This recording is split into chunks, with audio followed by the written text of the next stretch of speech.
Mr. President, may I remind you that please refrain from talking unless you are recognized. Yes, sir. Just making a statement. Yeah, Hindi ko siya nakilala. Iba ng hero niya eh. I'm just reminding the Pati yung kulay resource ng person. So, the next to interpolate is Congressman Ernix Junicio. Hindi ko siya nakilala. Iba ng hero niya eh. I'm just reminding the Pati yung kulay ng resource person. So, the next to interpolate, Mr. Chair, may I be recognized? yes, former Senator De Lima. What is this about? May certain points po na mga binanggit ngayon sa As question long as ni this is Congresswoman. germane to the discussion. Yes, please. You have They are so relevant.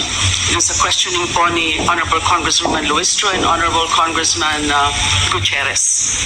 I think there were about 3 points and then another point. I'll try to be very brief. Okay. Kanina po, tinanong po siya ni Congressman Gutierrez, sino yung pito na yon ng kanyang personal na death squad.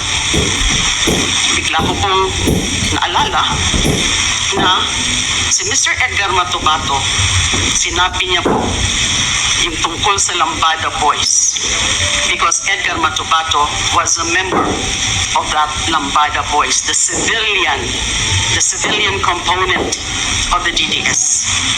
At tamang-tama, meron din po siyang binanggit na 6 na pangalan.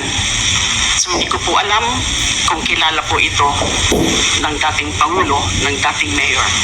Ang mga pangalan po, nung 6 pa, which makes it a total of 7, na kasama si Edgar Matubato, are the following: Ludi Pagidupon, Tony Estaco, Jojo Bosa, Romel Capitana, Insectan, and Boboy Maldito. A total of 7 names. So I'm wondering now, curious po ako, yun hubak kaya maaari sila yung 7 miyembro ng personal death squad. Now, paulit-ulit na sinasabi ng ating resource person na dating mayor at dating pangulo sa Senado at dito na naman ilang oras na ho yung hearing, paulit-ulit niya, I take full and complete legal and moral responsibility.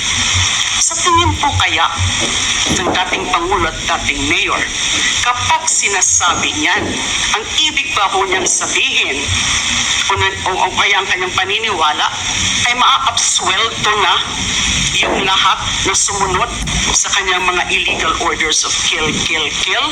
Nagkakamali rin po yung mga pulis kung yan din po ang iniisip nila dahil inaako na ng pinaka-mastermind yung principal by inducement na siya lang ang merong responsibilidad. Mali pong pag-iisip yun. No matter how many times, 1,000 times, nasasabihin niya ng dating Pangulo at dating Mayor na siya lang ang may responsibility, hindi pa rin pwedeng makalusot at maabsuelto yung mga gumawa sumunod sa kanyang kill orders. Now, number 3 point, because I'm just going to raise at this point 4 points.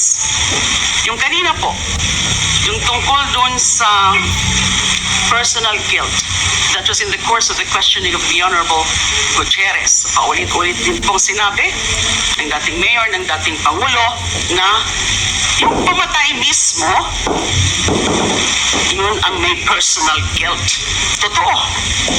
Yung gunman, yung hitman, yung assassin, siya mismo ang pumatay. Siyempre, personal guilt na yan. Pero wag nating kalimutan yung sinabi po kanina ni Honorable Congresswoman Luistro. If there is such a thing or a principle ng personal guilt, meron din yung principle of conspiracy or theory Yung dating Pangulo, dating Mayor, siya ang malinaw na principal by inducement because he ordered, he solicited, he induced yung mga pagpatay. So he is definitely principal by inducement.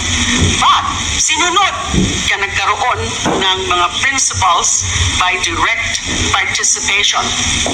And in this whole scenario, there is a clear conspiracy. And when it comes to conspiracy, the act of one is the act of all.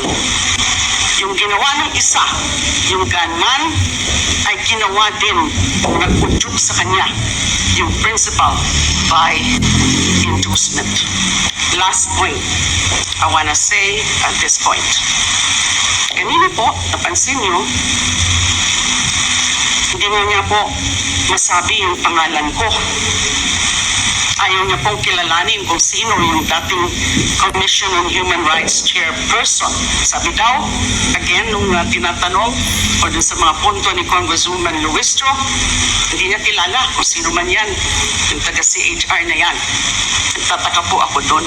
He's lying when he said that he does not know Laila de Lima. How can he say that he does not know Laila de Lima? Unang-una, yung DDS, yung hearing po namin, yung CHR inquiry sa Davao on the DDS killings, siya po, as then mayor, ang pinakauna na tinawag namin as resource person. Di ho ba? Pangalawa, naku, kayo, narinig niyo ho yun. Napakaraming mga okasyon, mga public pronouncements niya na ako ay tinitira niya, ako ay binabastos niya, kung ano-ano yung mga sinasabi niya sa akin, binabantaan pa rin, binabantaan din ako. You will rot in jail, Laila de Lima. And isa pang naalala ko, nakita niyo rin po siguro yun, noon pong persona, di ba? Linapitan niya ako, kinamayan pa niya ako. So hindi niya ako kilala. Alam mo yan, for example, ni former ES Salvador Medialdea, na kilala ako ng dating mayor at ng dating Pangulo. So he is lying. Maraming salamat po. Thank you, Senator. Iba na kasi yung hairdo niya kasi yung kilala. Mr. President, may I remind you that please refrain from talking unless you are recognized. Yes, I was just making a statement. Yeah, Hindi ko siya nakilala, iba ng hairdo niya eh. I'm just reminding the Pati yung kulay ng resource person. So the next to interpolate is Congressman Ernest Junicio. You have 10 minutes. Thank you, Mr. Chair.